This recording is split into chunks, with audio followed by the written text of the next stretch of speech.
some kind of skin cancellation taken off, haven't we? I know I had a place on my arm already. Well, I have no pigmentation. I'd like to call the meeting to order. You know, Roll call. Mayor Bennett, Here. Vice Mayor Parton, Here. Councilor Randolph, here, Councilor Holloway, Here. Councilor Gore, Here. Councilor Denton, Here. Councilor Pelham. Here. You have a quorum, Mayor Bennett. Thank you. Tonight we have a special meeting with work session with Hopewell Water Renewal Budget. Councilor Denton, she called the meeting, so I'm going to let her go ahead and take the lead. Thank you, Mayor. And I'm very happy to be here tonight. I wasn't sure I was going to make it, but good Lord willing, I did Okay. it. Councilor Denton, give me 1 second. We've got to open the water renewal meeting since it's joint. Oh, excuse me. All right? It might be helpful if they Are were you all gonna- seated together. Yeah, could you invite him up front? Yeah. Yes, please. just have them sit in the front row.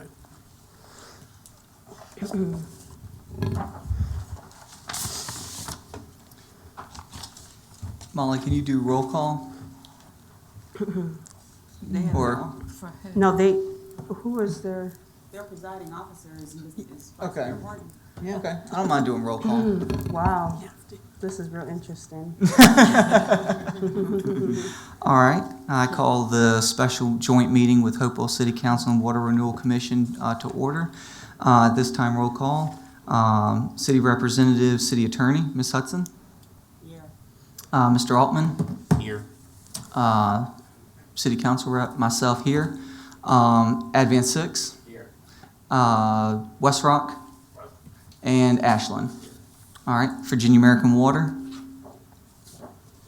All right, we'll make note that Virginia American Water is not present today. All right.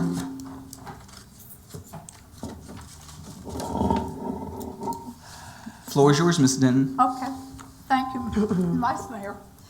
I am very pleased to have this meeting tonight. I felt like the industry has asked us to have a joint meeting with council to discuss one of the budget items that is in this, that was in, is in, maybe back in, I'm not sure. But we're going to discuss it tonight to give industry an opportunity to give us their thoughts on it. And my eyes are not working real good, so let me see if I can just introduce some of our speakers here tonight. Mr. Andy Garvin, he is the plant manager for Advance 6. Brian Johnson, he is a site manager for Ashland. Andrew Parker, who is the Government Relations Director, of Advance 6. Dustin Lanier, who is the plant manager of West Rock. Mike Mueller, who is the engineering manager. Okay, West Rock? Okay, West Rock. Martha DeSanto, she's the senior financial manager for West Rock. Did I get that right? Okay, and Jim Taylor, environmental service. Okay, thank you. Did I miss anybody? We have some others here too. Would you like to introduce yourselves? I did. You need to come to the mic.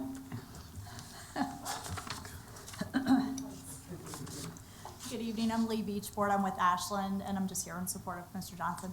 Thank you.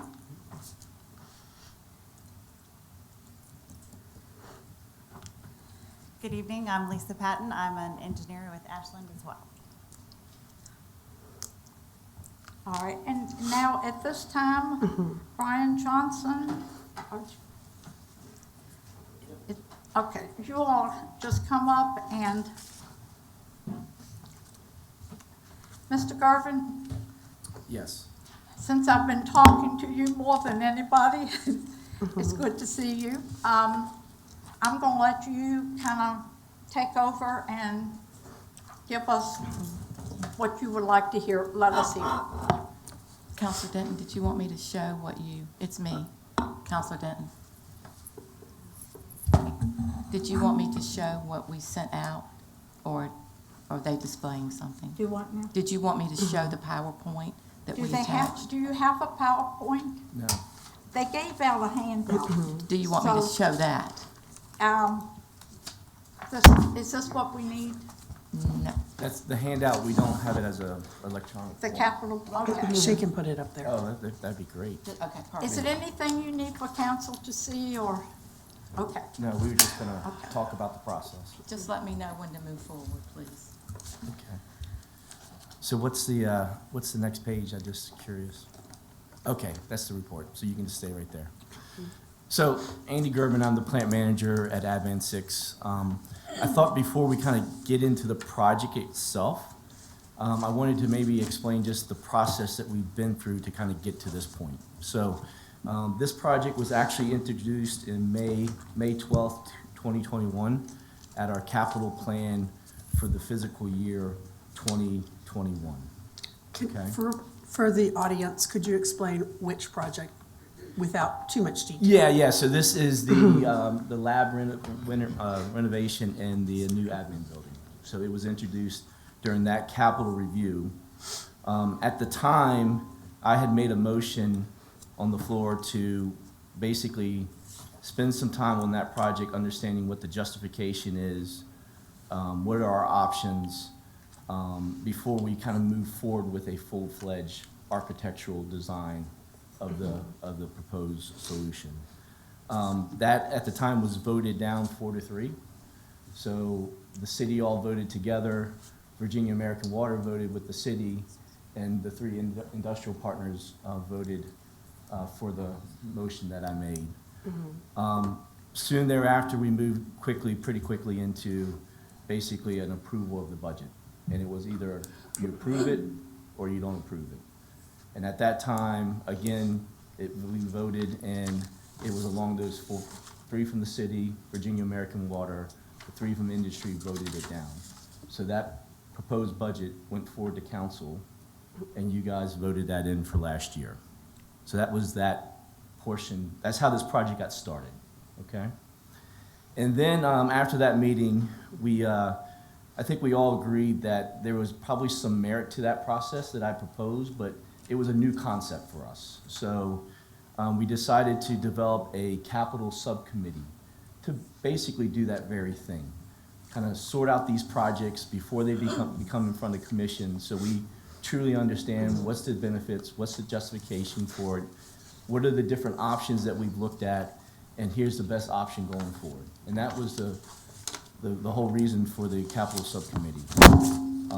We formed that subcommittee. It consisted of 2 members from the city, 2 members from the community, 2 members from industry. And I might have missed that one, Johnny. It was like 3 from the city. You had 2 citizen representatives. Right. You had 2 industry representatives. And 3 from the city, right? No, you had Is this it right here? you had the director for the wastewater plant. You had either the city manager or the assistant city manager. So then that way, they could become more immersed into the process. Right. And then you. And then then a representative from the commission, which Right. was So myself. it was a 7-member Correct. committee. Okay. And what I like to do at this Point time of is invite. information. Oh, go ahead. Just Patience. point of information. So we had 2 city representatives, 2 community representatives, and 2 industry representatives. Or was it 3 city representatives? You had you had Can you just name the people? Yeah, name the people who came from the city. yeah. So the people from the city were myself as the commission chair. You had Jerry Byerly as the director for the wastewater plant, and then you had March Altman as the city manager or assistant city manager position. That's how we had put it in the resolution. Tracking, thank you. And then the two citizens that we Yeah, had. we had the two citizens that had wastewater experience, and then we had Which is Mark the Haley. two industry representatives. Who Yeah. were, Which ones? The citizens? So we had Mark Haley and we had Dave Harless. and the other two? And then the other two were selected amongst the industry, and they chose Mike Mueller, who's with us today, and then I think it was Rob Allen. Yes, Rob. Okay, Yep. And he's from Ashland. correct. So what I'd like to do at this point is bring Mike Mueller up and just let him explain to you the process that he went through in this subcommittee as we approached the meeting that we had to vote on this project. So, Mike, can you join us?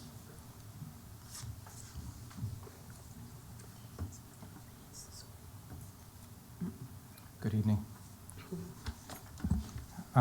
Mike Mueller, a member of the Capital Budget Subcommittee. I just want to kind of walk you through the experience, and I really appreciate the opportunity to be on the committee. And I spent my career in capital and industry, so it's exciting to be able to go to another facility and to look at what they're doing and to learn from that. So appreciate the experience. So we had two meetings. The first meeting was on March the 2nd this year, of course, and then we had the second meeting was on March the 30th. The first meeting was really the first time I'd been to the water renewal plant, and I met the following people there for the first time. Mr. Parton, Johnny Parton, met him there at the first meeting, Jerry Byerly, and Dickie Thomas, and Harold Walker. I just want to thank you to Harold Walker. He's like maybe the superintendent of the area, just like the day-to-day operations, and I really learned a lot from him about the plant, the daily operations there. I think it was Shana Johnson was the administrative assistant who was there, and Mr. Altman, John Altman, met him there, and I enjoyed the conversation with Mr. Altman with some of the challenges that the city has versus what maybe the industrial users have, and that kind of a little different in worlds and everything. So appreciate that conversation. I met Mark Haley. He was the community representative, and it's interesting there because he was a former Renewal plant manager, so he had all kinds of stories about the history of the plant and all that. So it was real interesting to have him there. Robert Allen, he goes by Rob, but he was an industrial representative. He's a maintenance engineer at Ashland, so he brought a lot of experience to the table on that. And then myself, as an industrial representative, engineering manager at West Rock. Just briefly, just a little bit about me is I've got about 30 years experience in manufacturing. 25 years of those has been in the maintenance and engineering arena, and about 5 years in operations, so different positions within the facility. 10 of those years has been as engineering manager, and that's the position I'm serving now. So I really found that's kind of I think everyone has a sweet spot in life, and I think that's kind of what I'm passionate about and what I enjoy doing. So what's the purpose of the subcommittee? So kind of what that was explained was really the assist with developing and reviewing the capital improvement plan and the budget. So that was kind of, when we kicked off the meeting, that was kind of our objective there. So we had the first meeting, so the lunch meeting lasted, I don't know, maybe an hour and a half or so. We were given a list of projects that were being considered, and I wanted to get more information on those projects, so I scheduled a meeting with Harold Walker at the plant, and I met with him on March the 28th, and I just took those lists that we were provided and walked it, and first spoke to him in his office for quite a while about the different projects, and then we went out and kind of walked some of the projects down. So, and what I want to do is just kind of take you through that process, and I appreciate you indulging me in that. So the first thing we talked about was, and we talked about other projects too, but these are the ones that were, so the ash bucket elevator, and you know, the Hopewell Water Renewal Commission adopted a budget for the replacement of the ash bucket elevator in fiscal year 19 and 20 for $500,000. And what Harold was talking to me about was that, you know, when the bids came in, they were about $800,000, a little bit over $800,000. And at the time, he was planning on putting out a rebid in hopes of getting, you know, some cost savings. And they were also in the process of requesting an additional supplement of about $400,000 to support that project. And another project we talked about was the furnace upgrade. So it looks like, you know, really the heart of what I consider the heart of the facility is this incinerator furnace, where an upgrade is needed because of sludge characteristics changing from 50% primary to and 50% secondary, to where now they've got only 20% primary sludge versus 80% secondary. And the way they explain to that is the more primary sludge you have, it's easier to burn. So so right now, currently furnace capacity is limited. So that seems like a very, and the capital plan shows about $650,000 was approved in the fiscal year 21-22 budget. So that looks like a very important part of the facility and maintaining that. We also talked about the incinerator feed pumps. And he talked about how a new pump has been purchased, and Hazen Energy is completing the paperwork to proceed to bid. And it looks like about $1 million was approved in the fiscal year 2021 budget. And also the budget is showing an additional $2.75 million will be requested for the 23-24 budget. So that'll be coming at us next year. We talked about the centrifuge, a lot of investment there.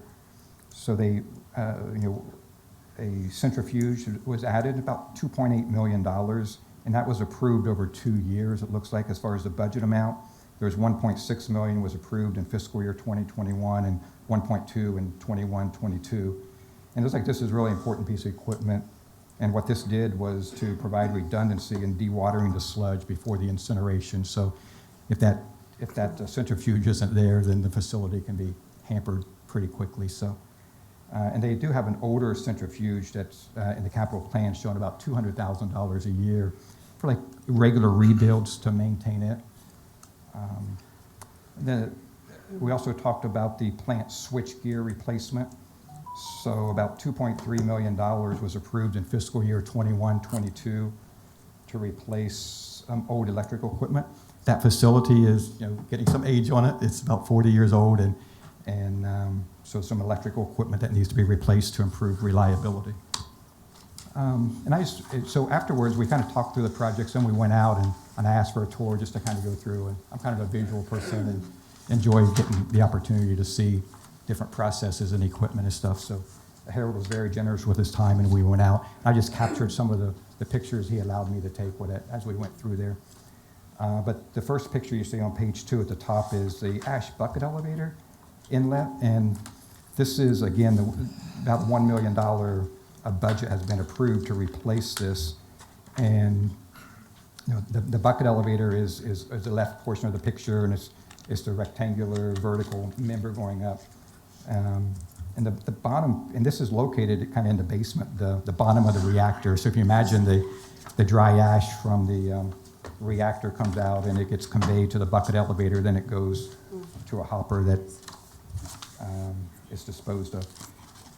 The second picture there is showing the screw conveyor feeding the ash to the bucket elevator. So, so page 3, just going up. Here you see, I think, a good visual of the ash bucket elevator. It's about 30 to 40 feet tall, and that's probably where the heart of that $1 million is going to come from to replace that. So if you go down next, we went over to the incinerator furnace, and this is where about $650,000 budget money has been approved for fiscal year 21-22 to make improvements on the incinerator to help it burn better the current sludge characteristics. So looks like a very important project to the community. Page 4 is just another picture of the gas pass on the incinerator there, I believe. Next, we walked down the incinerator feed pumps, and these are the pumps that are feeding the sludge into the incinerator. So obviously very important to the process there.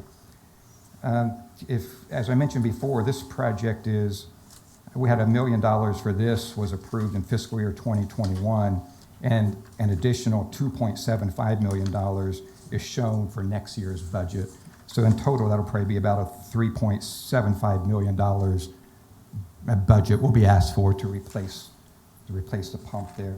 And if you look at that picture, the right-hand side is really where the pump is. It's kind of a positive displacement. I think the way he explained it, almost like pistons that are conveying the ash up into the incinerator.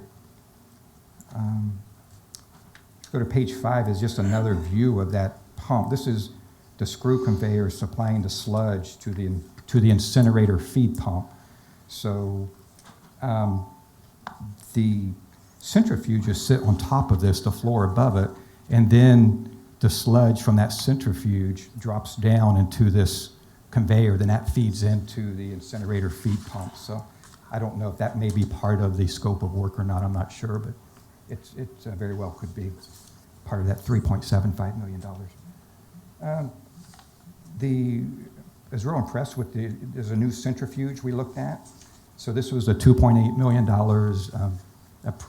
budget was approved for this new centrifuge, and it looked, you walk by it and you kind of feel good. It looks like a project that you'd be proud of. So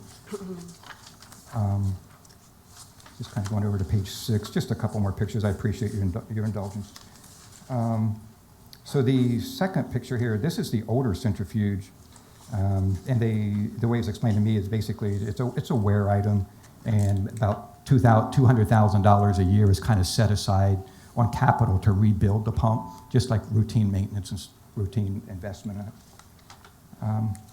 One of the last items we looked at was the electrical switch gear, and again, this is the 40-year-old switch gear that $2.3 million was approved for that in fiscal year 21-22, and then the final picture there, and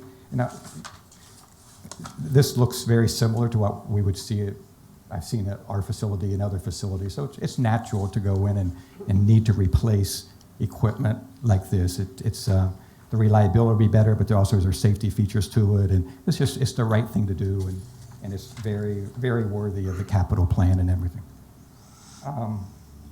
So when I left, so we spent, I spent maybe a couple hours, something less than 3 hours with Mr. Walker, and when I left there, I was kind of pumped up because it's seeing the process and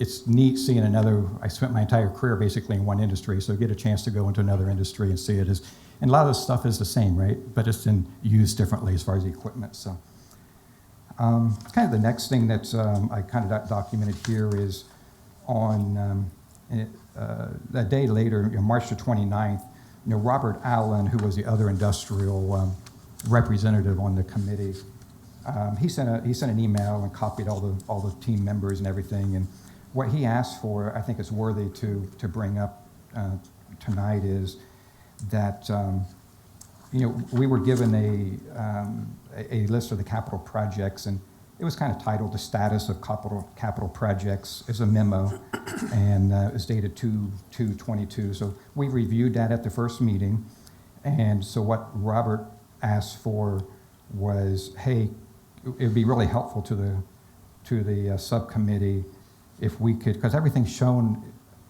on that sheet was budget numbers. There wasn't anything with actuals. So you could go back and look several years ago to see what was approved as far as a budget.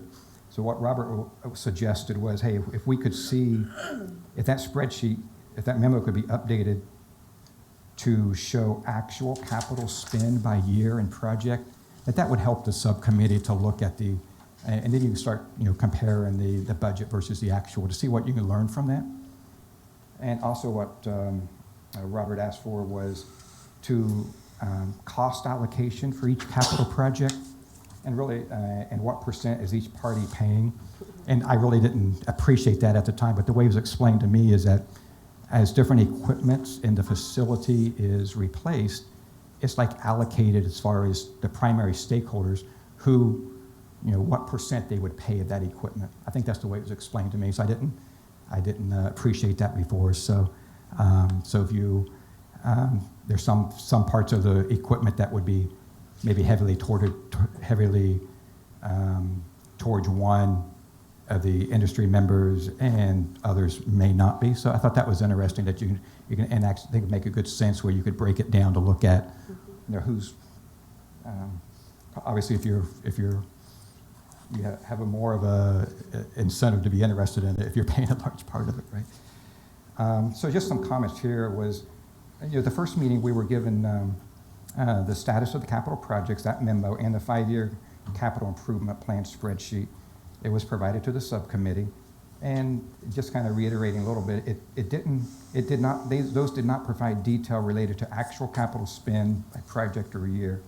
It would be helpful to the subcommittee to see the actual capital spend by fiscal year categorized by project. And why do we want that?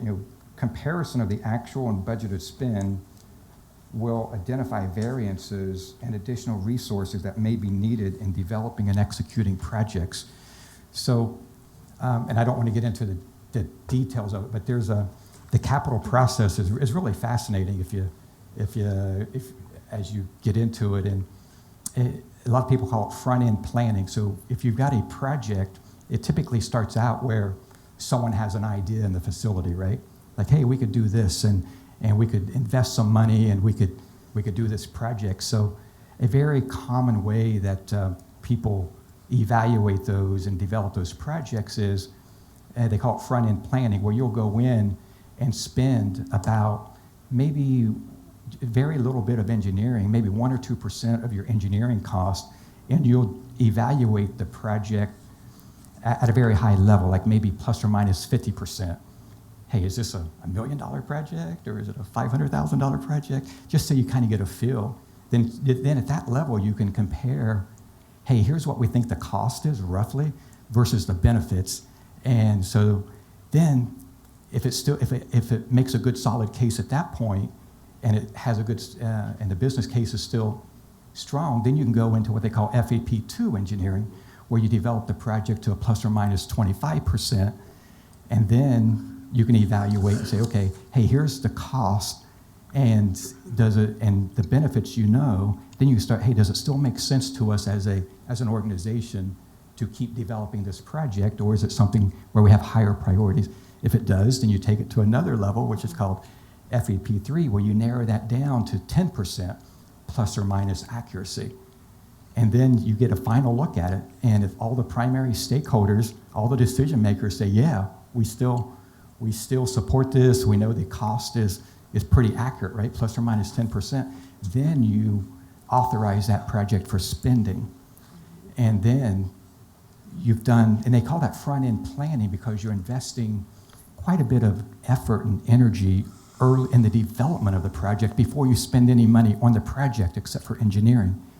And so why do you do that? Why would you want to do that? Because it's so much more efficient to spend those engineering dollars up front than it is to, approve something quickly and then get into it and then say, oh, here are some surprises or things we didn't realize, because it's really expensive once you start to construct something and say, oh no, we're going to tear this wall out.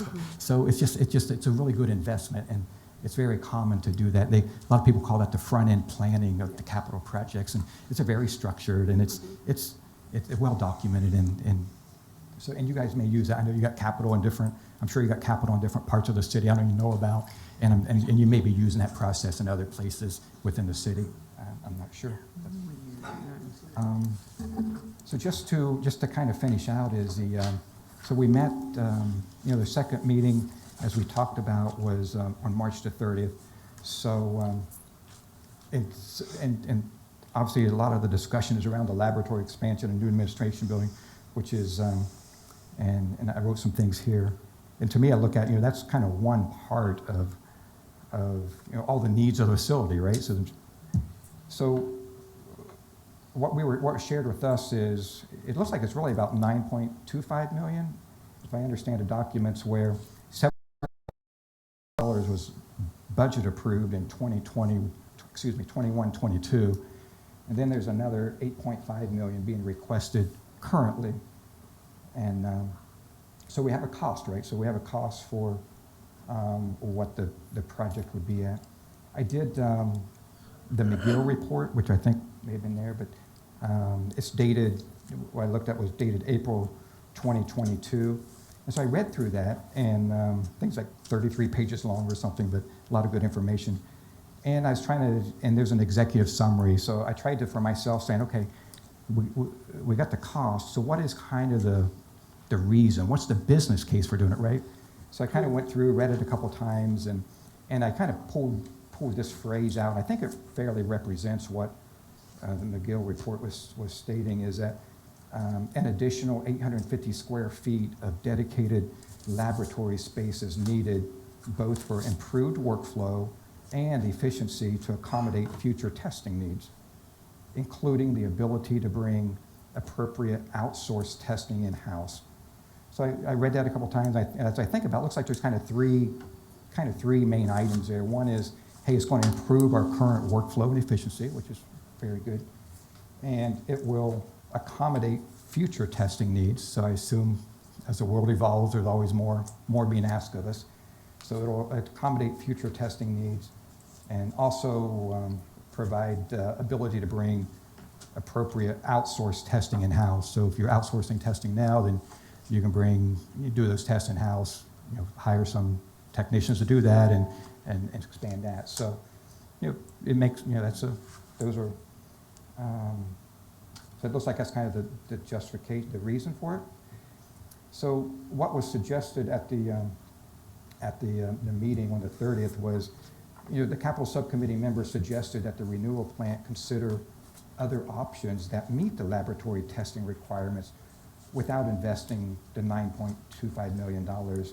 And just some things that was talked about, was thought about was, if we're 850 square feet at approximately, a 30 foot by 30 foot square, right? So that's about 850, that'd be 900 square feet. So one of the first questions I think people would ask is, what is the cost of adding to the existing building, right?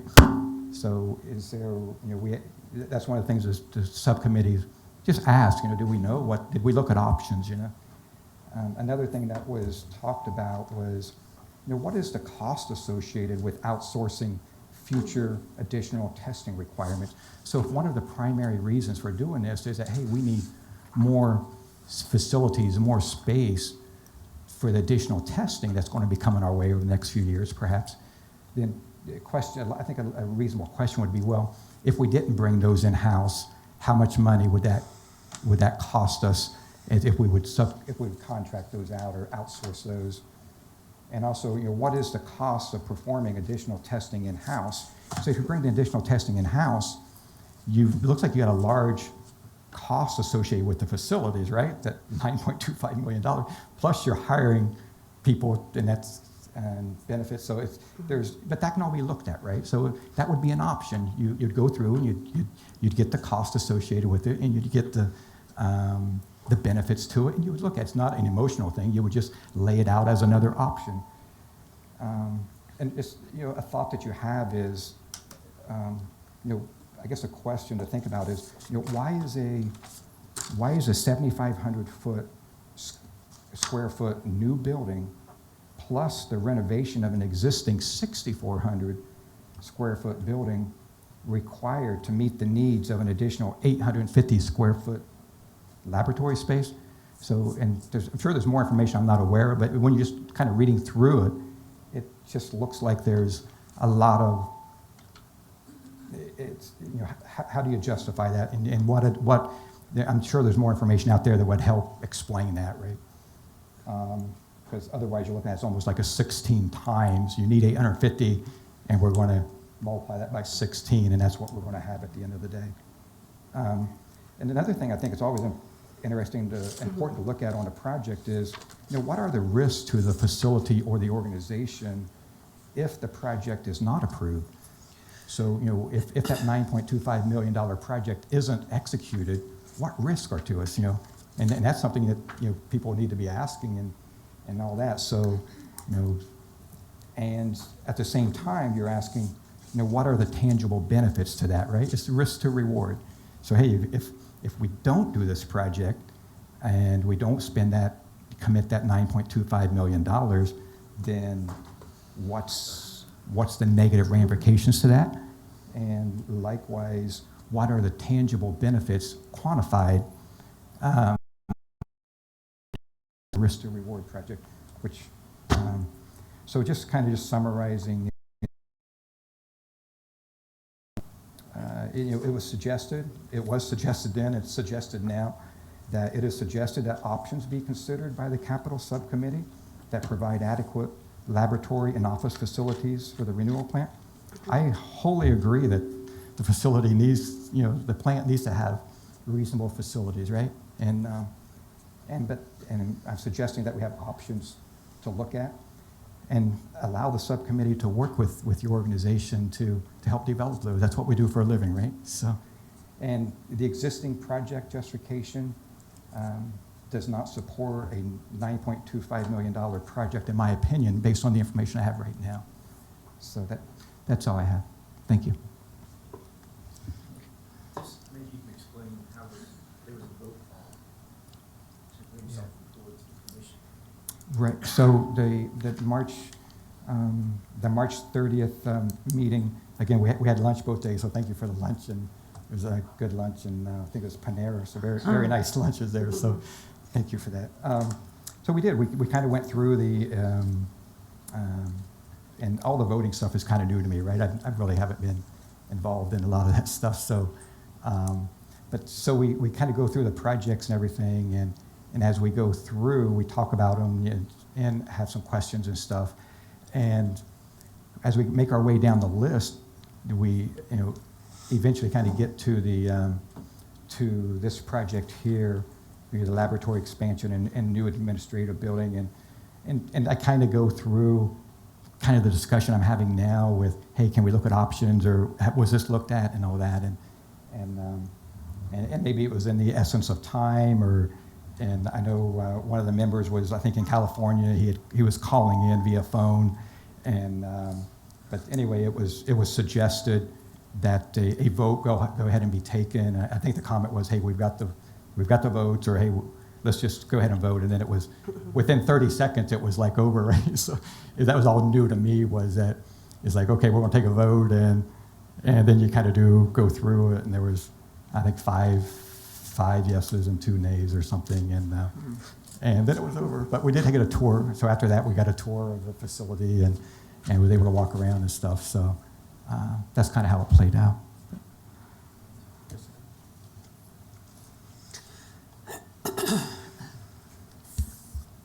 So that kind of led into our commission meeting that we had. I think it was scheduled for June 15th.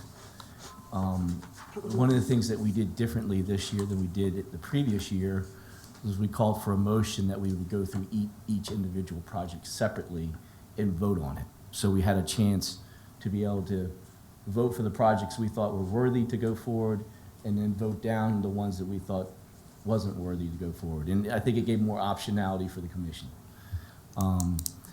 And we got to the laboratory one, and we started to talk and ask similar questions that Mike had, and we were having a hard time understanding why we need to spend $8.5 million at this point in time to address what we thought was 850 square foot additional space,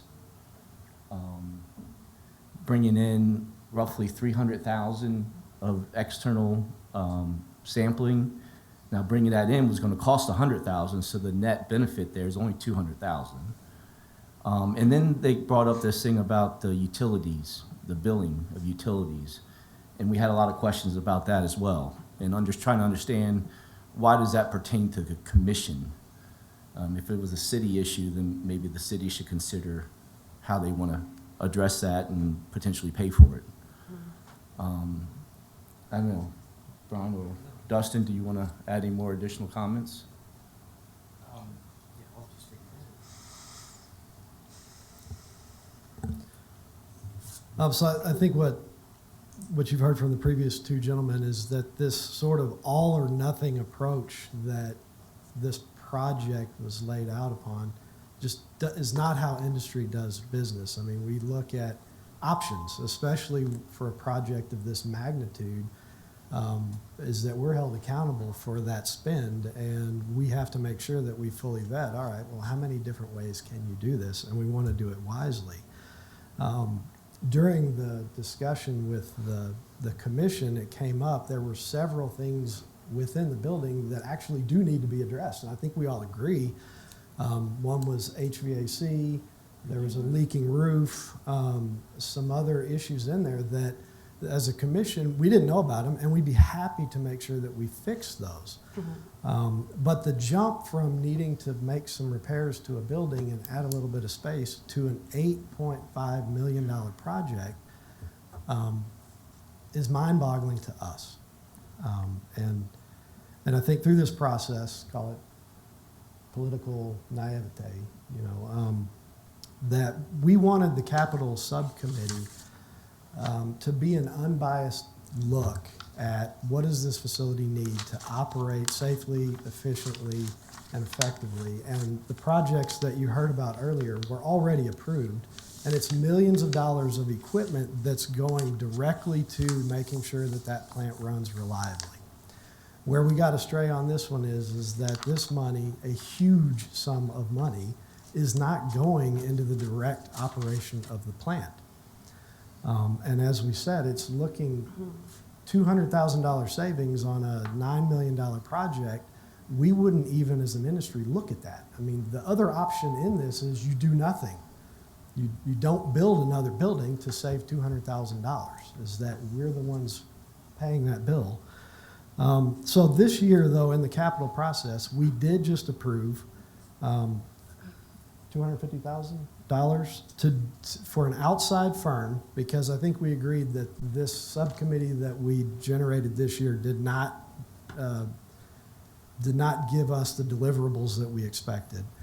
And so we have an outside firm that is going to take a true look at Hopewell Water Renewal and come up with a 5-year plan that makes sense for all of us. And you know what? There's going to be millions of dollars of stuff in there, but it's going to be things that we can all look at and say, you know what, this is justifiable, and we can support that. Just in addition, proper operation of HWR is key to the continued success of all of our businesses. We support with unplanned capital requests. We offer resources, subject matter experts, engineering support, equipment. We do that for the plant all the time because we need it to run. We are just simply asking for fiscally responsible actions that are aligned with our facility agreement to run the facility economically. And on this particular project, we're just asking for more time to fully vet what we really need to do.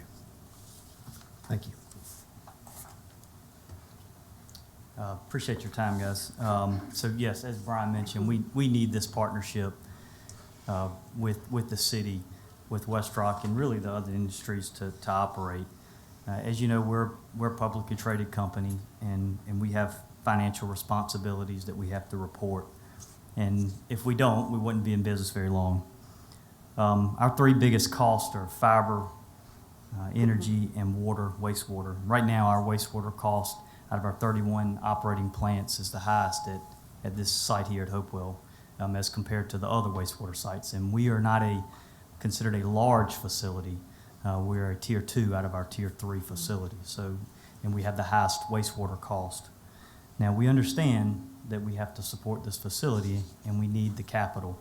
And we look at capital 2 ways. As Mike was mentioning, we have our sustaining capital that we look at and also return generating. When we look at our capital in those 2 aspects, we try to levelize our spend. And we want to levelize it for budgeting purposes. Nobody wants to swings at the house for bills, and we don't want it in industry. And so we try to levelize our spend. It's become very, very difficult the last couple years, the way we've been managing our capital, to budget appropriately. And then I have to report out just because of some of the items that Mike was mentioning. The spend is not true year to year. And so it's very, very difficult for Martha and our team to budget. This project does not meet the return or sustaining requirements that we would have in industry, as these guys also alluded to. So we are not in support of it. We think there is other options to pursue, and we're willing to continue to work with you guys and work with the renewal plant to support the right projects. So that's all I have. Any questions for us? I thought maybe I just put in perspective how the allocation would have worked for this project. So the city would bring $1 million to the table. Again, this is for the $8.5 million project. Advance 6 would be $800,000. Ashland would be $2.6 million. West Rock would be $3.7 million. And Virginia American Water would be $500,000. So if you add that all up, that adds up to $8.5 million. So that's how the allocation, at least as of now, how that would have been for this facility.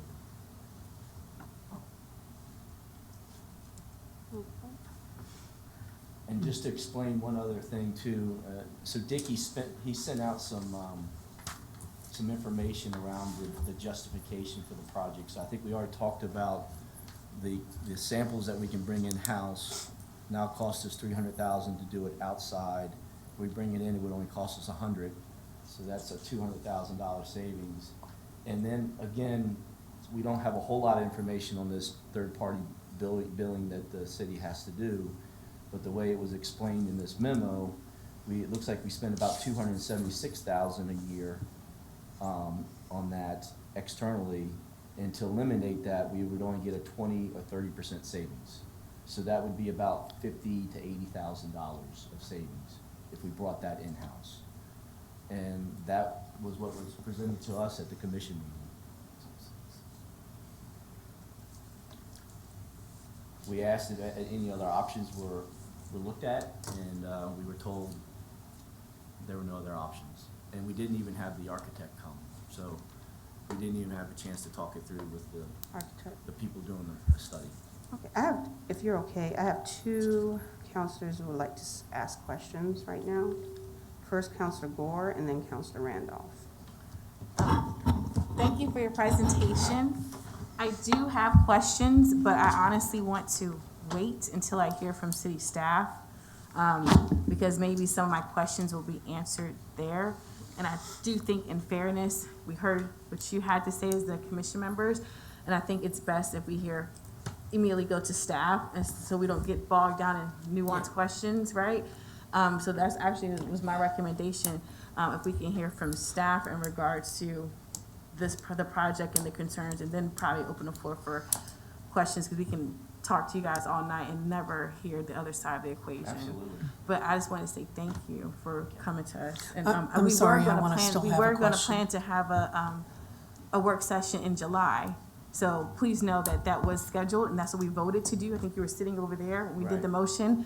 The request was just to have it earlier. So I do have questions, but I'm going to wait for staff. Thank you. Counselor Randolph? My one quick question is, you mentioned that you needed more time to look at the options. What is your estimation of that time frame, and how is that going to play into working with the city with the problems that the existing building already has? So maybe, Mike, could you give an idea of the option sorting that? A short answer, Yeah, please. Yeah.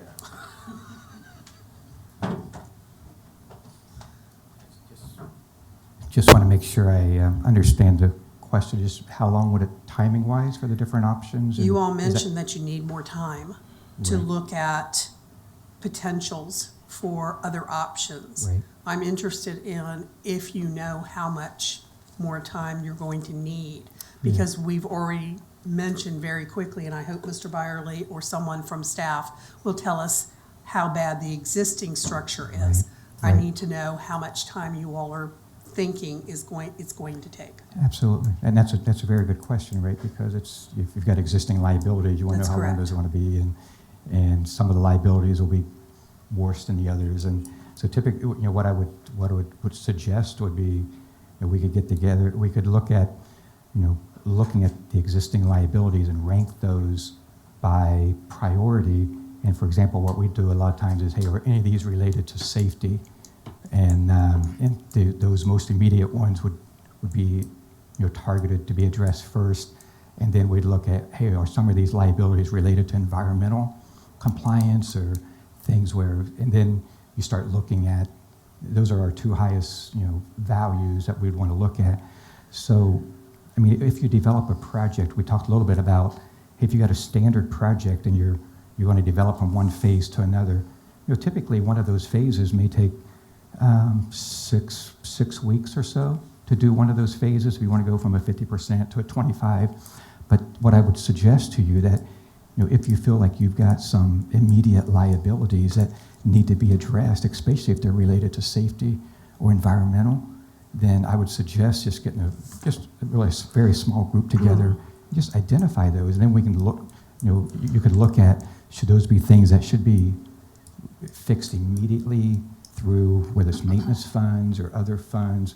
A lot of times, at least in my world, the capital funds are things that are usually, a year or two out that you're planning and you're going through this process. So if we have an immediate need right now at our facility and it's safety related, we're going to address that. We're not going to wait, 6 to 8 weeks to address it. We're going to go and find those funds that are needed to eliminate that safety liability. So does that answer your question, or is that? No, but that's okay. We'll get to I it. That's okay. I have a point of What I'm information. hearing is that we don't know yet, but you all are willing to work with Yeah. the administration on the other side. That's all I need to know. I have a point. Right now, that's fine. I have a point of information on your question. You asked how much time it would take to look at options, and my question is, do you have all the information you need to assess your options? Do you have everything that you need to be successful in looking at these options? They don't even know what the Because that options would are. definitely have a turnaround time. If you have that time to look, have you looked at them already? Yeah, and that's some of the questions that we were talking about at our March 30th. One of the questions I would ask is, I assume someone has already looked at what is the cost to expand the facility by 30 square feet, right? So I assume that has But do been you looked have at. that option? Do you have that information? Do I personally? No. No, do you guys have that information? You're asking to, All that we have is what's in the report, the Reneal report. Yeah, All Okay. it says is other options are feasible, but we don't know what that means. okay, is it a long list of things that you actually need?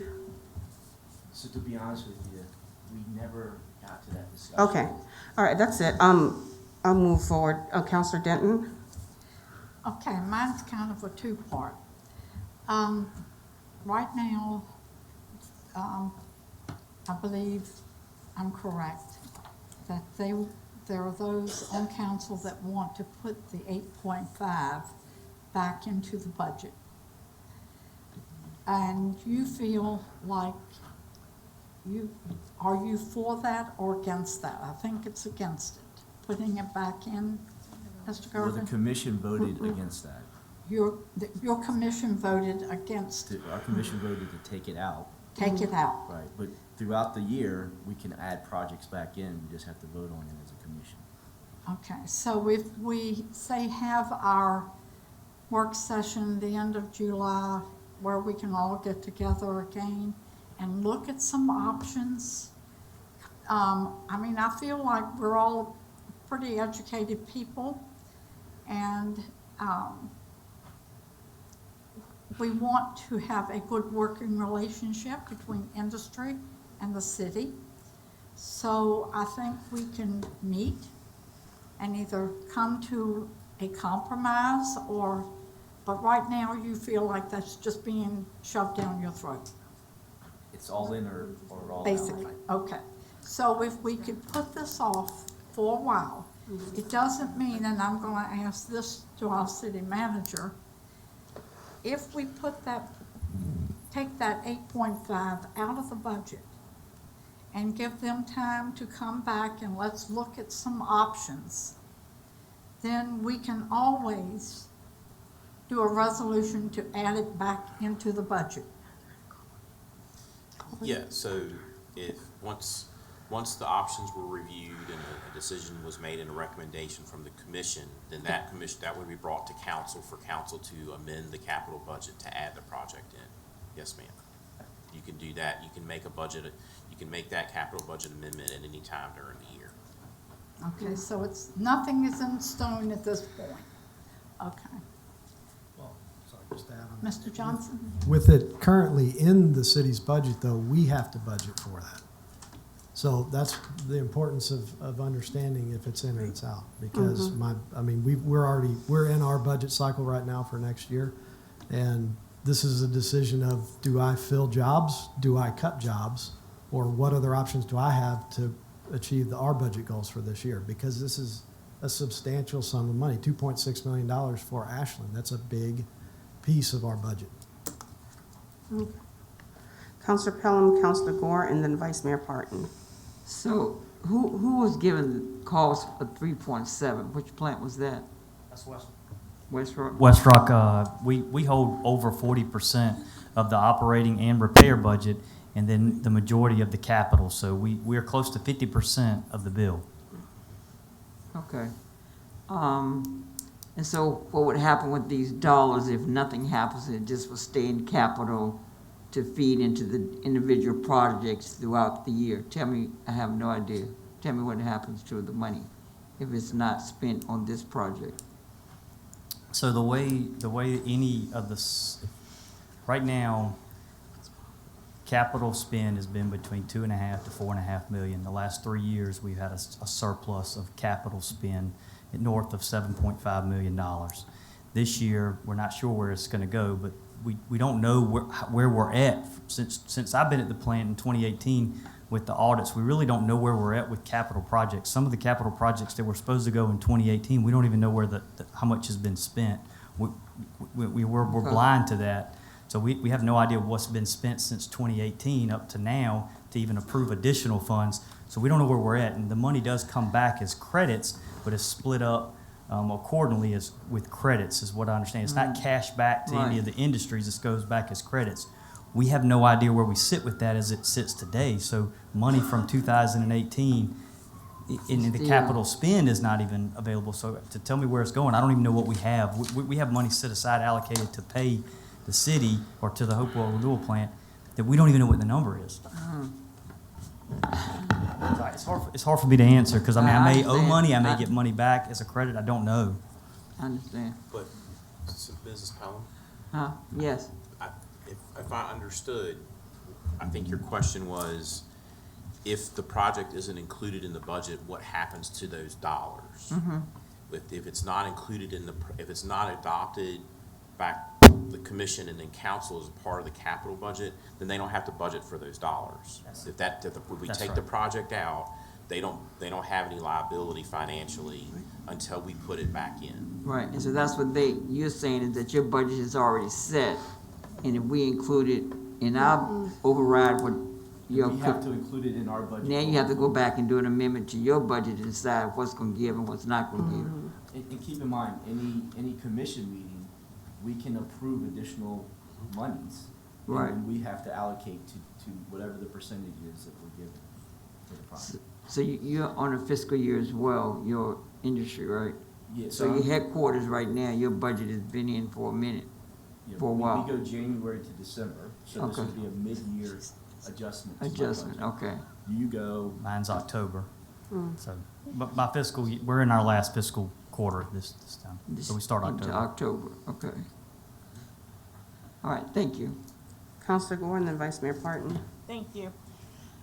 So just for clarification, I think it's helpful for everyone to know the thoughts of the majority on council.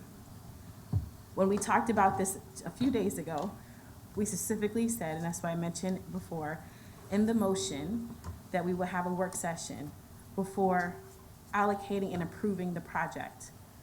The request was made just to have it in there when they redid the budget, but we did not authorize or approve the project. We said we will wait until we have a joint meeting in July to decide how to proceed. So just for clarification, having that as a motion does not mean that majority who voted for that approve or disapprove of anything. what that means is we recognize that there's some issues that need to be addressed and that staff has places as importance for them. So we're acknowledging that. And on the flip side, we're acknowledging industry by not flat out approving it. So I think that clarification really needs to be made in regards to the plan. Because I think what's being relayed is that we were just gonna also shove this down people's throat, and that's not true. The other thing I also want to clarify, when you say the budget cycle, your budget's already in motion. So this is not an amendment to your budget, it's how you're going to do next year's budget, is that correct? Except for you, because you say it'll be a mid-year adjustment, but everybody else, it'll be next year's budget. So, I do have other questions, but I really do want to hear from staff, because I want to hear this other equation. Can you got Mr. Byerly, Mr. Altman, speak from the city's perspective and address the project, some of the concerns raised? And then again, I want to wait to make sure my questions are lining up, because I might have the answers to myself. But I think we need to hear the other side of the equation. Thank you, Mayor, Vice Mayor, Council. I was not prepared to speak. I thought Mr. Parker was carrying the ball tonight, but I'll be glad to talk about this. There was a lot of information brought out. There were several tours of the plant. Staff was directed in the commission meeting to get an engineering report for the projects that we're going to move forward. Every project we've got an engineering report on, commission chose not to do those projects, and that's their prerogative, but we spent over $1 million in engineering reports that we just lost. That money is gone. To your question about what happens if we don't spend the money, that goes back, the excess revenue, once the audit is completed. The excess revenue is divided up along the same lines as the percentages they talked about, who's responsible to pay, they get that percentage back.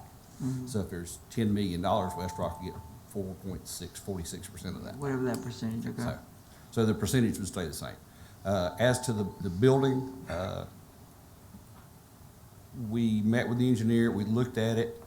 Early on in the project, it was discussed about just adding on to one end of the building, making the building that's there bigger. They did not believe that was a feasible route to go, simply because once you start on that building, you have to bring the building into code compliance. And for those of you that have taken the tour, you'll know our electrical room has refrigerators in it. None of the bathrooms are ADA compliant.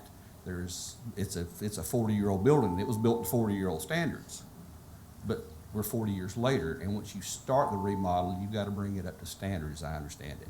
So when McGill looked at it, they came back with it's not feasible to rework this building to add the additional space. It would be better to dedicate this building to the lab building, take all the admin space that's in there now and dedicate it to lab.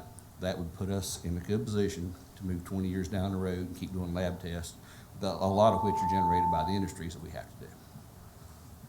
So that's why the 850, that's where the 850 feet, all the admin space that's there now will be gone. It'll be lab space, lab related spaces. If that's all you have to share, I'll defer to Mr. Altman from, again, you're on the commission as the manager, about what was relayed and the concerns raised, any other clarification you can provide. Well, I think we've been through the process. We've had several discussions about the need, and we have done, there was a lot of discussion earlier about front-end planning, and we do that. We hire engineering firms. We have engineering on call that we utilize to scope out projects and to give us our cost estimates. So it's not me pulling a number out of the air that I just think we have engineering consultants that do this for us. We do a lot of the front-end planning that was discussed earlier about how industry handles it. We approach a project a little bit differently in that we request the full funding of it at one time, as opposed to a phased funding, which is more what I think industry will do. They'll phase their project in. Our city experience historically has been that there were times when projects were agreed to be paid for in phases, but then we get phase one done and we don't get support for phase two at the commission level. So historically, we have then switched our approach to say, if it's a $4 million project, we want to allocate those $4 million this year, so we know, while it may be, the project may last 3 years, but we know we have the full cost of that project to get it done up front. We don't have to hope that it gets funded the following year. We've had several discussions about with, and I say that, and the current members of the industrial representatives are not the industrial representatives that were there when that was occurring. And we've had several discussions about, look, if we change that operation, there has to be a commitment on all sides to continue to fund and move forward with that project, and I think they all are. So that's been part of our discussion recently through our commission meetings about looking more at, okay, let's just use this building. It's $1 million for architectural engineering design. We can fund that in year one. We know then following that, we're gonna have to fund say it's a 3-year build. We'll fund it over 3 years to get it built. And it lowers their upfront cost because we're spreading that cost in smaller pieces over the years. So we've had those conversations as of late, and when I say as of late, leading into the subcommittee meetings and the meetings prior to that.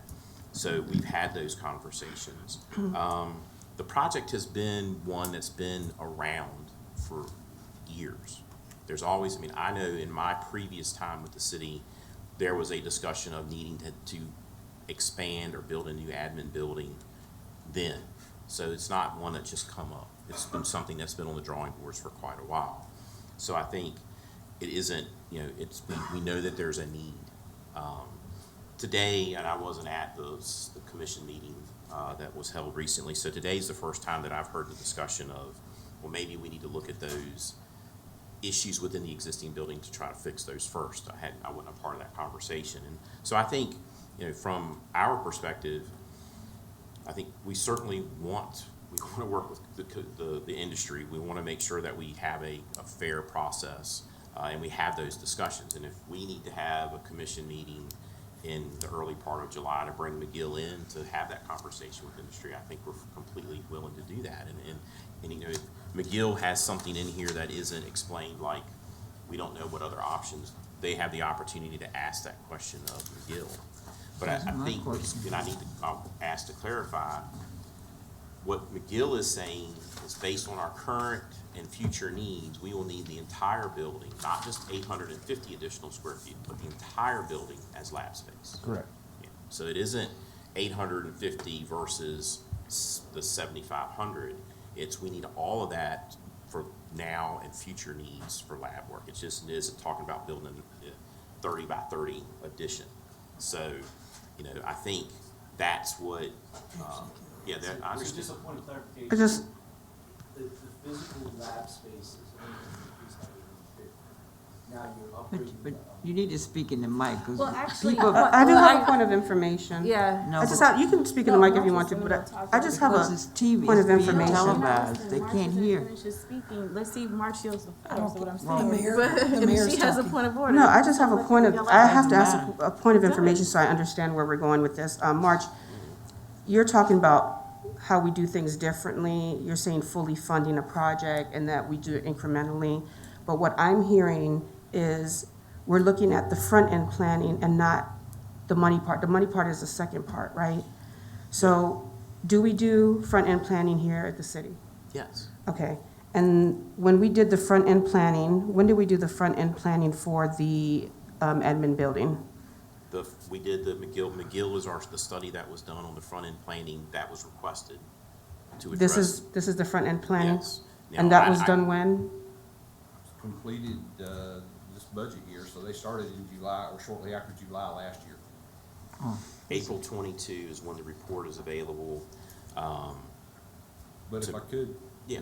the year before that, what we do historically is once staff assesses our needs and what we believe the capital needs are for the next coming year, we'll contact the engineers, McGill, Hazen, and HDR, and essentially divide the projects up and give each one of them however many that we're gonna have, and ask them to come up within 60 days a scope of work and a cost estimate for their work and a cost estimate for the project. So we got the same three. Is Gill, Hazen, and HDR the contractors? McGill, Hazen, and HDR are civil engineering firms. Okay, they're the firms, and we use them. Yes, ma'am. Yes. Okay. And they do our front end planning piece. Such your point of order. And then they get to That work. was all my point. I just had to, I'm tracking. So just to finish your point, and I'm just trying to keep order. So can you finish your thought process? And then I know there was a contention, but I do have two other questions. But I want you to finish your statement, but then refer, because there was a disagreement about the lab space size. So, aside from the lab space piece, we've had several conversations about changing the process, and making sure we have more upfront information than that we have information, and making sure that they have that same information and it's readily available. So we've been talking about how we can change that process and, make sure that everyone's comfortable as we move forward. This is, to my knowledge, this is the one project that's caused us a hiccup. The other projects, everyone's comfortable with the need to move forward with. This is the one, and there's, Mr. Mueller, Mike, we did have a conversation, and as to how we as a local government versus industry do business and construction, right? So we don't have the luxury of just picking a contractor that can give us the lowest number or who we want to work with. Everything has to be done publicly. We have to bid, and one of the things is, it's a miracle how when we adopt a budget, a capital budget, and we say there's $8 million for a project, and we go out to bid, how the bids all come in around $8 million because we have to make that number known publicly. So we operate in a different world than industry does because of that whole public procurement piece, and that increases our cost. So there was a discussion about that. So because there's, well, we can do this. Well, yeah, we'd love to be able to do that. We'd love to be able to pick up the phone and talk to the contractor that did the last project and see what we can get as a lower price. But we've got to publicly bid our construction projects like this.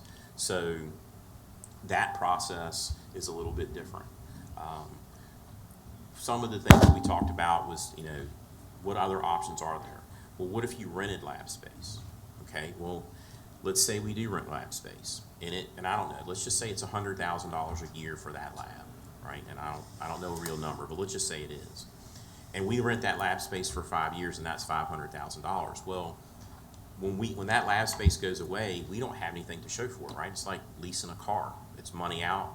But we look at it from a capital perspective. We could invest that $500,000 into the new project versus spending $500,000 that we don't get any return on.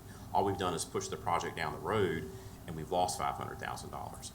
Industry operates a little bit differently. I mean, there's shareholders and dividends in the whole world where, to some degree, it's cost deferral.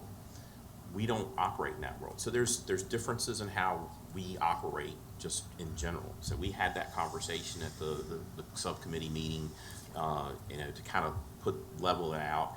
Mr. Haley at the subcommittee meeting was very helpful because he brings a ton of history about that facility. And, the discussion of a new building has been on the table down there for a number of years. So, we moved through that. I don't think, in my conversations and my understanding of the meetings, I don't think there is a hard no. There's a need to understand more about the project. So I think if the thought of council is, and I don't know what the majority of council is, but if the thought is you want to have this work session, what I would say is you shouldn't include it in the adopted budget, because then that triggers their need to start finding money. Right. So we would need to pull it out until your July work session. Then you can put it back in. I mean, that's hearing what they're saying and trying to understand what happened when I wasn't here based on what you're saying. If you made a motion to say we're going to include it, but we're not committing to it until then, they have a trigger. Because it's in the adopted Yeah, we budget. understand that, but also remember where we are with the budget cycle. Yeah. Oh, so we absolutely. also wanted to trigger meetings Yep. so we can get a resolution. Oh, yeah, no, So- completely. But I would just recommend Yes. that if a majority of council is looking to the July work session to make a decision, so it doesn't trigger any expense or just, we don't Yeah. put it in, the commission meets, McGill comes down, gives a presentation, the commission can make a recommendation back up, and we can get together again and have a conversation about, do we move forward, how we move forward? Because it may be that, you know, McGill comes in and they're completely like, hey, we understand, but maybe what we do is look at, if we don't want to fund all of it, you fund a portion to get architectural and engineering work done to move the project forward. And then at the end of the architectural and engineering work, you'll have a bid packet and you'll have a better idea of the cost based on the engineer's estimate or the architect's estimate of cost. So, you know, you could fund it in phases like that to move it forward, but I really think the key at this point, based on what I've heard y'all talk about, is that you've got a desire to have a work session in July. They want to have more information, so we need to get McGill in as soon as we can, to have a meeting of the commission, and then come back and convene together for y'all to make a decision in the latter part of the month of July. I think that's fine. I have two questions. I'll wrap them in one, and I know you have to still do your laboratory explanation, so I'm not ignoring you, but then I'll yield the floor. So my two-part question is the concerns that was raised about having actuals and other documentation. Right. What has been the resolution for that? And then my Right. second point is, where is a document that literally has the cost analysis about the savings, or what happens if we don't do it, or what, like, where is the chart comparison? Right. So everyone can see the options, because I don't see that in here. Yeah, So, That's what front-end planning is supposed no, to have. I get what your point is. What I'm saying is there's no document. So, Right. so that's my So- two-part question. So the second part of your question, that's the importance of having McGill, because McGill may have some of that information, but they didn't include it in the document. So that's an important question to ask McGill. What was a cost-benefit analysis? Was any of that worked through in arriving at your decision? If it's not there, by the time we have this July meeting and not getting Yeah. it at the meeting, we should have it in our hands before council should have it prior to the work session. Right. So if we have questions, we can ask industry and staff. So you gotta get it before the packet. I think we can't have a work session without it. That's just me. agree. And then the other part with So the second part about the actuals, so that's one of the things that Jerry and I have talked about, making sure that we, moving forward, track that for them, so there's a better understanding of actual costs. So looking at a capital project, projecting out what we're going to spend, understanding that some projects, when we fund it, are gonna go across fiscal years, but we need to understand and track, okay, this is what we spent, and it isn't that we don't have it. I mean, we have POs and everything that we build out. It's just a matter of pulling that data to making sure that industry has that. And So then I can't speak for report that council better. again, but I recommend we have that document as well at the work session to know what's been done, and they have it. Is there consensus? I don't I know want if that there's a to. consensus, but I Yes, see there's a heads consensus. nodding. I'm- So I would say we have both All of in those. favor? Well, We question, can't vote. the question would be, All in favor for a consensus? so the question will be, and maybe we have to have this conversation, is how far back? You know, do we want to Yeah. go to 2014, or are we talking about Whatever 2020? y'all decide, as long you as know? there is a document and we know it's been developed at the work session, I think we're cool. But I'm done with you. I'm done. I give the floor. You can answer your question and go back to the chair, and she can pick who's next. Yes, so I have Vice Mayor He Parton, has to answer the lab space. Oh. Yeah, no, he had to go first. The lab space. and then, I think just for a point of Councilman clarification, Pelham. yes, and the then lab Councilor space, Randolph. the true lab space is only 850 square feet additional space. Said it. There's other things that have to be done to the building, bringing the bathrooms up to compliance. I think you're gonna create more locker space. There's other things that are being done. Refrigeration, electrical room, Yeah. there's a fair amount to be done to become compliant. But the physical lab space is initial 850 square feet, and it's going on the back end of the building. With their offices and break room on it. Right. But once we get in that building, we have to upgrade everything. So that's, you know, that. Yeah, you're upgrading everything regardless right now, because Yeah. once you touch that building, you're gonna Right. upgrade it. Yeah. So we're upgrading that, and then we're building a new building to standards. Vice Mayor Parton, Councilor Pelham, and then Councilor Randolph. All right. I'm going to make some comments, and then I'm going to actually ask Mr. Harless, who's actually in the audience. He was on the Capital Subcommittee, and he can actually give you guys the recommendation that we had at the Capital Subcommittee. But the first thing, a comment about the lab building, to reiterate what Mr. Altman had said, is that this wasn't a project that was just put together in 2021, but it actually goes back as far back as 2013. when Mrs. Grandstaff took over the wastewater plant. It just ended up getting pushed back by all of the predecessors, industry's predecessors, my predecessor, Mr. Altman's predecessor. It was different commission than what we have now. And as it keeps getting pushed back, the costs for materials have continued to get more. I have some numbers on that a little bit later. But the timeline that we have for the actual subcommittee, because there was a comment made not at here, but previously, that there was no subcommittee meetings or recommendations. And so I just want to walk through what the actual timeline for the subcommittee was. Back in 2021, when we approved that capital budget, last year's capital budget, in that discussion, we approved projects and we move forward saying that we wanted to create a capital subcommittee. It was something that industry had asked for, and it was something that myself, Mr. Altman, and our city attorney at the time, Ms. Robinson, thought was a great idea to have a committee with people that have some expertise and some engineering background to actually go and look at this. So then on the 17th of June 2021, after we passed the budget, Jerry Byerly, Dickie Thompson, the deputy director, myself, sat down and started talking about what this is going to start looking like, so we could actually start getting this committee moving. Then we had legal review done on it by Ms. Robinson, and we actually presented a draft resolution to the full commission back in October. Now, we were supposed to have a special meeting in December in order to approve the resolution itself, establish the committee, and then start working towards appointing people. Unfortunately, a quorum was not established for that meeting. We had 4 members that could not make it or just did not show up. And then in January of this year, at our regular quarterly meeting, we approved the committee and we appointed the actual members. So then it took about a month to get everyone's schedules lined up, contact information, and then we had our first committee meeting at the beginning of March, and then we had 4 weeks that everyone agreed to review the capital budget, to ask questions, meet with staff, and conduct tours. Some members of the committee, I do not believe, actually conducted a tour, and we went and approved the budget as presented by staff on a 5-2 vote for approval. And In March?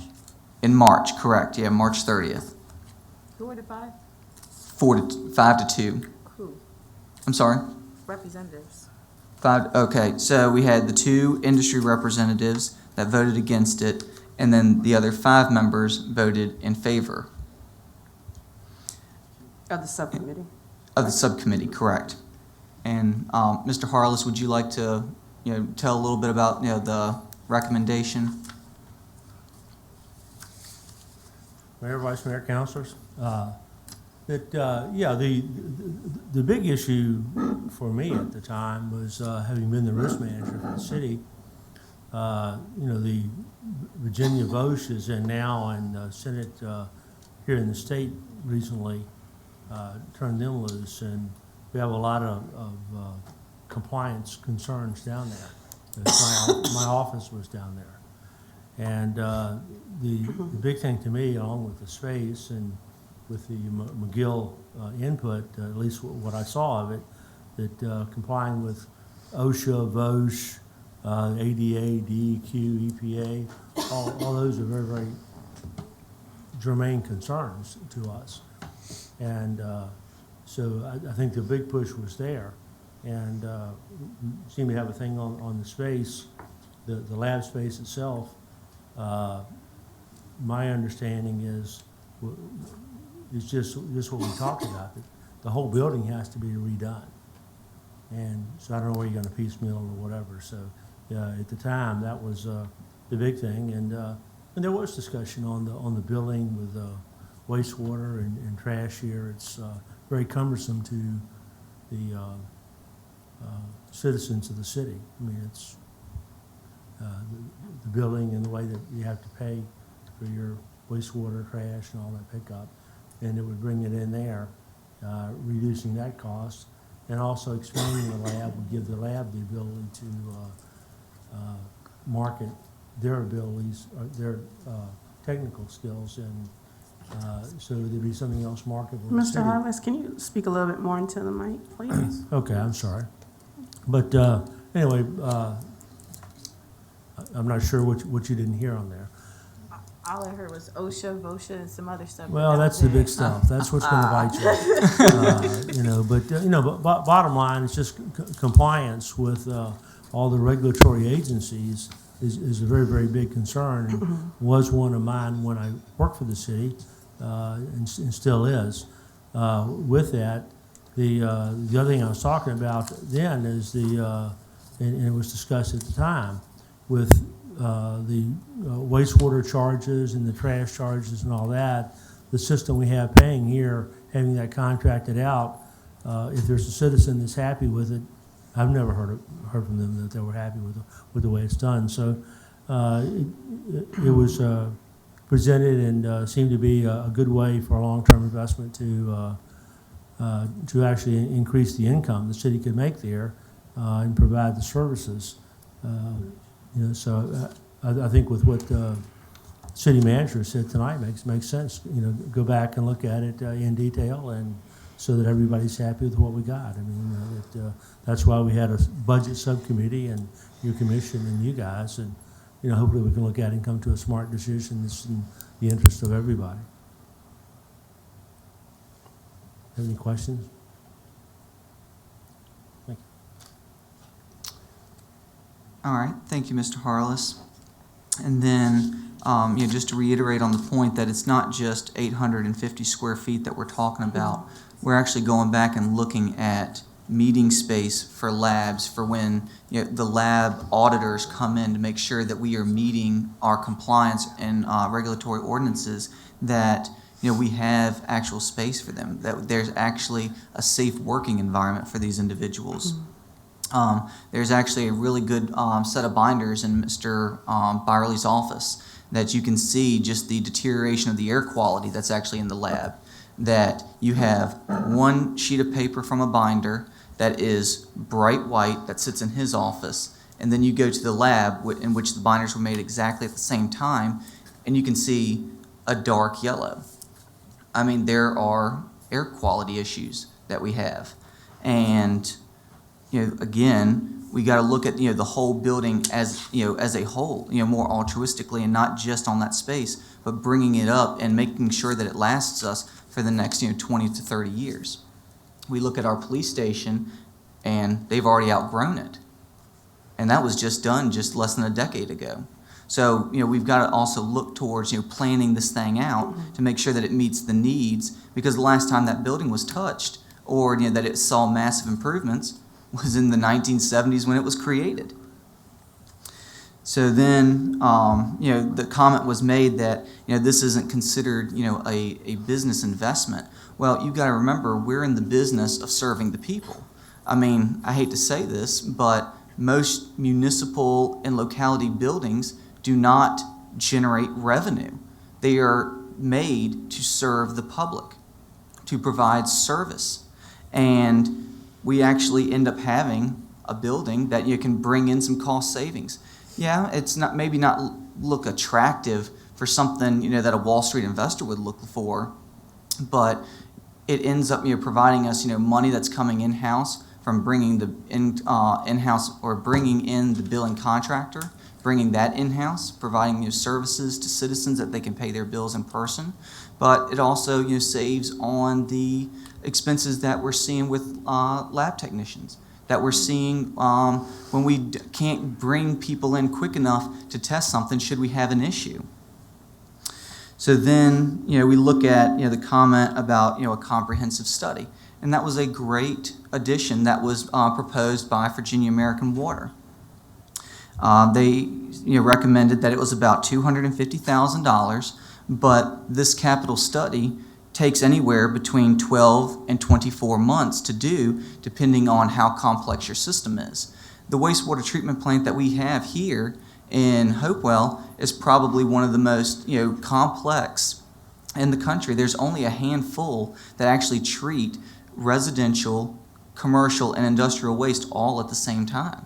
And that's a huge factor for our plant. And the comment was made by West Rock that my costs are exorbitant, they're expensive. Well, of course they're going to be expensive. If you're the number one contributor to our wastewater plant and you have some of the most toxic and deadly chemicals coming into our plant untreated, well, certainly your cost is going to be expensive. Other plants across the country require pre-treatment before it gets to us. And we provide that service where we're not putting the onus on you for pre-treatment. That's nice that if you go and do it, but we're not requiring you to do it. And the discussion's been made many times in our commission meetings that if you do pre-treatment projects at your plant, they're encouraged because it helps us on our end. And then effectively it lowers the formula of what you have to pay into the actual plant. The options that we were set out to do were, what if you do nothing, which I think Mr. Byerly and March talked about, is that you continue to have issues. Then the other option was, well, what if you just decide to take all the testing out of the wastewater plant and just fully contract it all out? And correct me if I'm wrong, Mr. Byerly, but I think that Dickie said that was about $2 million a year. 1.4? Okay. So $1.4 million a year to have no testing whatsoever at our actual lab. And then that's an ongoing expense that we have nothing to show for anything. And of course, the building savings from the numbers that were given out tonight, range between $400,000 and $500,000, which again, can be money that is put towards either future capital projects at the plant. It could either go back into the collection system, where we can go and upgrade sewer lines across the city, pump stations, and manholes, which have the benefits of preventing backflows into people's houses, or sewer rushing out into the streets because of collapsed lines. And another comment was made that that this is a all or nothing approach on the building, and I disagree with that.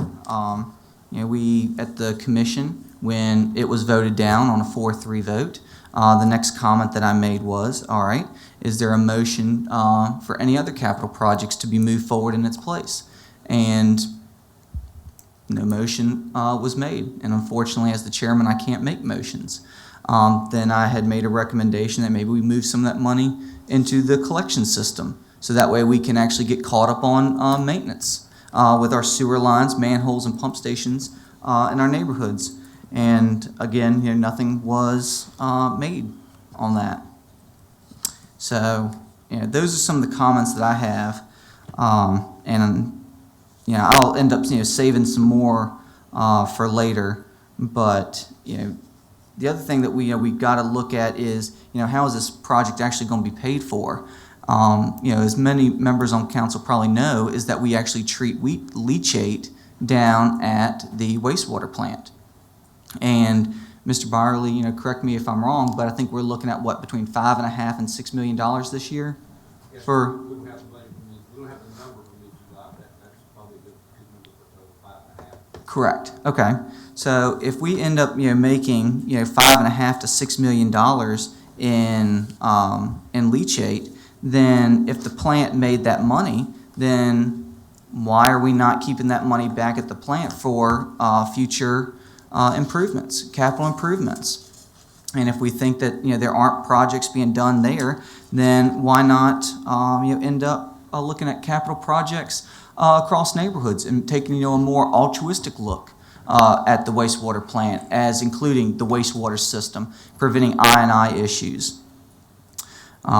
We look at just in leachate dollars alone, at least from what was reported out, between about 2022 this year for what we're forecasting, all the way down to about fiscal year 2013, is almost $41 million that was made in leachate money. I mean, that's pretty substantial. And like Mr. Byerly and Mr. Altman said, that if that money is not used for a capital project, or a capital project comes, under budget and there's access, then it ends up getting credited back to industry and the city as well. But the majority of the rebates end up going back to industry. And to go and look at not having other options presented, to go and try to adopt a $10.3 million capital program that we had presented and vetted by the capital subcommittee, and then we end up cutting that all the way down to 1.8 million.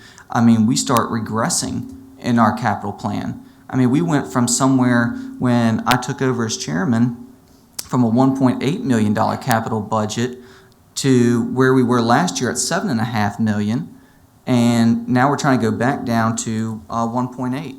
And I'm actually really glad to hear that industry is willing to consider other options and not to just blow the whole building and capital budget out.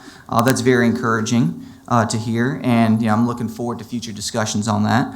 But I mean, to just go and try to outright not do something, I just I wholeheartedly disagree with. But I'll save some of my other comments for later. But those were things I wanted to make sure that we clarified and that council also know. So the capital budget, if it was approved at 10.3, and we came in between $5.5 and $6 million in leachate, that money goes to the plan, and then the plan itself that has to be funded is the difference, which is ranging around $4 million. Okay. Counselor Pelham, Counselor Randolph, and then Counselor Denton. Yes.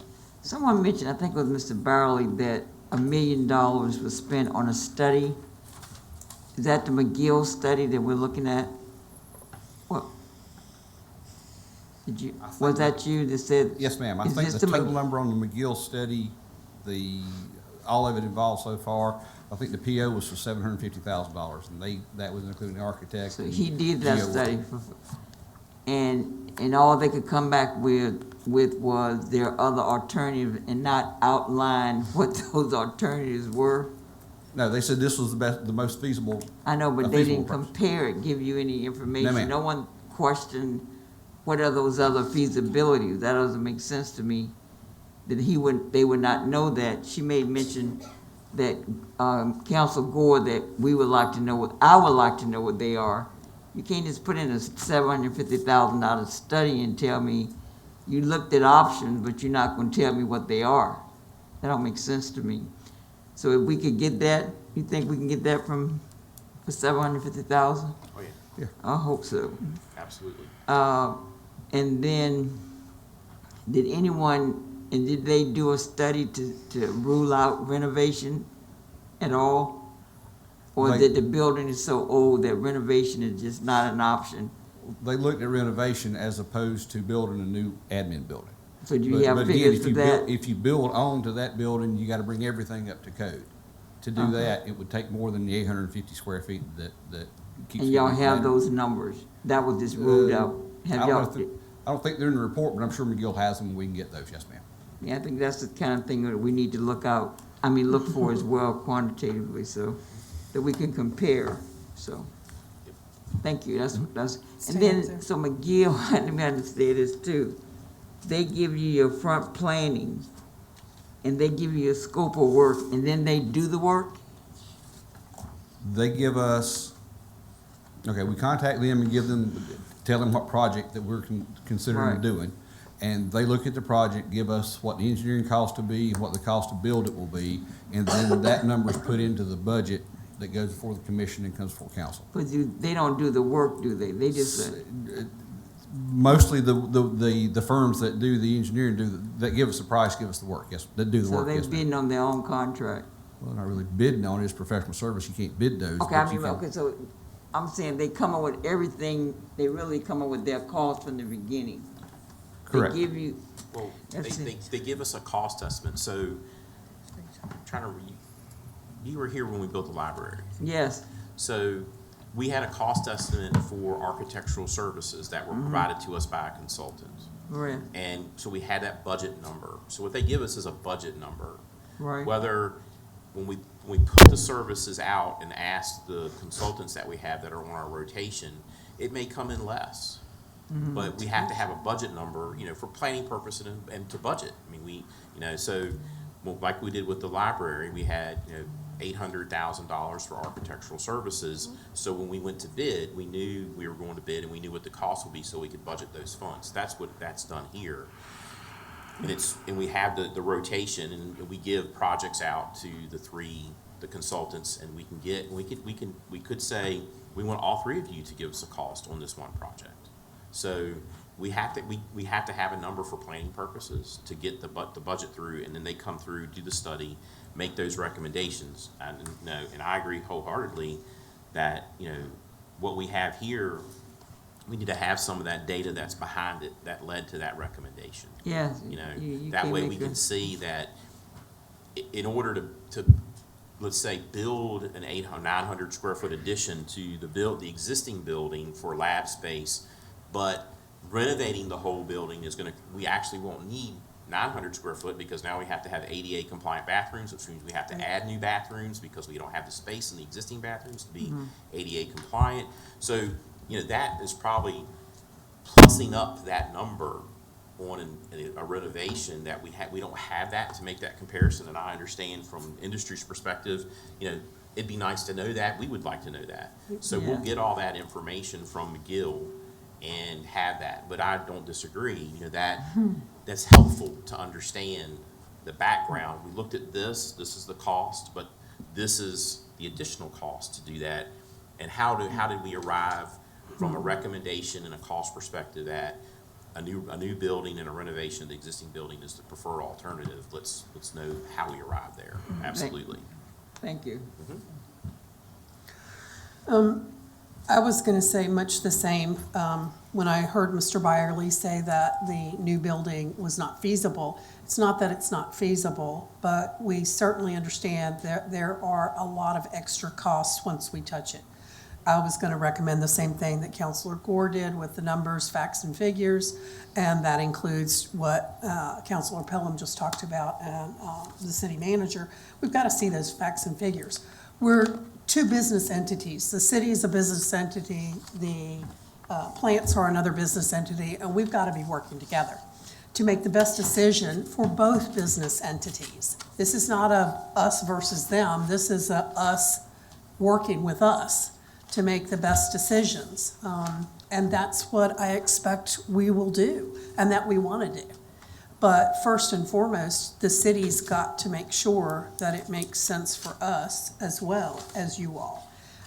We have criteria, we have audits that we have to go through. And that said, I'll add this one piece to what Mr. Parton said is, at the bank, we go through a lot of audits. We never make them comfortable. We pick the worst place to put our auditors so that they get in and get out. And so making auditors comfortable shouldn't be a big on our list. But I understand what Mr. Parton has said. I understand what the plants have said, the industry have said, and it's up to us. And I think from what I've heard from everybody, we're willing to move forward. And that was the whole crux of what we were trying to make sure, and with March's recommendation, to take the project money out of the budget for right now and add it in after we've done the work that we need to do in the next month or so. That's what I thought I heard. So I'm certainly on board with that. So thank you. All right, Councilor Denton. I've been watching Mr. Lanier writing very rapidly. Is there anything that you would like to respond to, anything that you've heard? So I just feel like I gotta respond back to Mr. Parton on a couple of things. Repairs are critical. I think we all agree on that. There's nothing here. We're not confused on that. I think, Johnny, you may be confused on the allocation and how we want to pay for that. But the breakdown of the flows, it's not a breakdown of this, I want to say an assumption that you made that we're the deadliest or the most toxic. We just have a large quantity of flow, TSS, and BOD. In fact, some of our other wastewater plants that are run at our other 30 facilities, we take some of the side streams off and they're used for land application as fertilizer. So it's not deadly and toxic. You're eating stuff that comes from the fields around this area from fertilizer. So don't make assumptions and slander West Rock with deadly and toxic. Please don't do that. That's important to me. The allocation is very important because we pay 50%. So when I look at the rebates to the industry, we haven't gotten a rebate, and since 2018, we're paying to process at 50% the leachate, okay?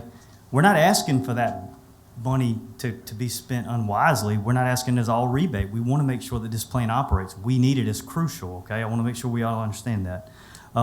As far as an addition to the plant, it was made in the year 2000, over 2,500 square foot. So that plant has been upgraded, the lab space. Yeah, the back portion. Yeah, so there has been upgrades made, so that was inaccurate information. And that's all I'm going to say about that one. So. Yeah, just some additional comments too. So Johnny, you talked about the revenue side, and I think you're pretty accurate. Since full year, fiscal year 18 to now, I think we brought in almost $30 million. Prior to that, it was very small in nature. But what you're not talking about is the cost that each of us put into that facility every year. And I can tell you, I went back 10 years, and I've put $44 million into that facility. So to West Rock's point, to Dustin's point, I mean, yeah, we put cost in, and there's revenues that come in for that cost that we put in. There should be some revenues that come back. Obviously, we have always stepped up for whatever the capital plan is for this facility. And the other thing I would tell you too is we look at every project and we can adjust those capital allocations. So for example, if there's something at that plant that's just solely for me, I will pay 100% of it. So all I ask is, if we look at this project, if there's something more for the city, then you should step up and pay more of the bill. Okay, we talked about bringing in billing. I'd like to understand that a little bit more. And what does that mean? Because I don't think it's all for Hopewell Water Renewal. I think there's other billing that's being brought in. So, just wanted to make that point.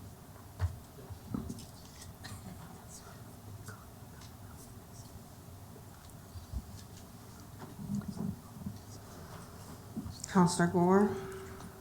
I know we can't make a motion tonight, but I think there was a consensus to have a subsequent work session. I think we should I can't speak for council, I think we should end there. While it's still somewhat good. And then also just remind everyone, if they have a question, directed at council or either the chair, so that way it's still amicable. But I will also say, I'm not really sure what this disconnect is between the commission and staff or whoever. But I know you in particular have been reaching out, and I've gotten information through the chair, or either I called the vice mayor. I think that is a concern that is happening that we need to address as well. I think you're doing the right thing by coming to us so we'll know, because we don't know what's happening behind the scenes with everyone. That goes to constitutional officers, everyone. I've always said that. If you have an issue, you're supposed to come to council. But ultimately, whatever this disconnect is, if there were tours given and people didn't attend, if there's questions that were not raised, or either questions asked that were never given answers, we got to figure out what that gap is, because it's not effective or efficient for anybody. So I think that obviously one of the things for this work session, again, I can't speak for council, but what I would suggest is industry get together and figure out what information do y'all want to have regularly, right? And what is that format? And then obviously staff can look at, so if you want a financial report every meeting, then we know you want a financial report, but you want it in this manner, then we can know if we can give it to you or not. If staff says, we want to know in writing your questions before you go to council, then let's figure that compromise, right? So again, I can't speak for all of us, but I think that should be a third thing in that meeting, so we can try to figure out what we can do. But I think that, again, I'll reiterate, I'll just be clear, some of us who voted for the motion wanted to have this meeting because of the phone calls that we were receiving that brought it to our attention. So I don't know if I know there's other lights, but I would recommend, if anyone doesn't have anything pressing, that we make a motion to adjourn, but I don't want anybody to fall out because I said it. So I'll just recommend that and then let somebody else. Now, I just wanted just to make a concluding comment, and then I was going to make a motion for adjournment. That, a cost mentioned, about paying into the service. Absolutely. You put money into it because you utilize it, as you should. I pay a sewer bill every single month, but that shouldn't, here again, be a cause for contention. If you utilize the facility, you pay for the facility. You utilize the service of us cleaning your waste, you pay for that service.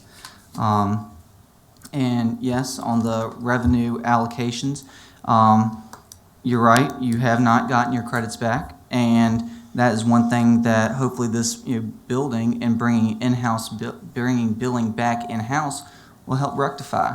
It helps us with audit issues, as it does help with cash reconciliation down there. And so that way, we can get you your past money that's due. And, the comment, made on, paying more for projects, I 100% fully support that, because when we have a big phosphorus reduction project, I will remember those exact same words, and I will not expect the city to end up, having to experience major rate hikes like we did for the nitrogen project that we did for industry and saw rate increases in 2017. So I'm glad that we have that, and like I said, I'm glad to hear commitment from industry, that you guys are interested in working on the billing, or excuse me, on the new building, especially since last year it was y'all voted against spending the money for the engineering services. But with that, I'll make a motion for adjournment. Second. Roll call. Counselor Holloway. Yes. Vice Mayor Parton. Yes. Counselor Gore. Yes. Counselor Denton. Yes. Counselor Pelham. Yes. Mayor Bennett. Yes. Counselor Randolph. Yes. Motion to adjourn is approved.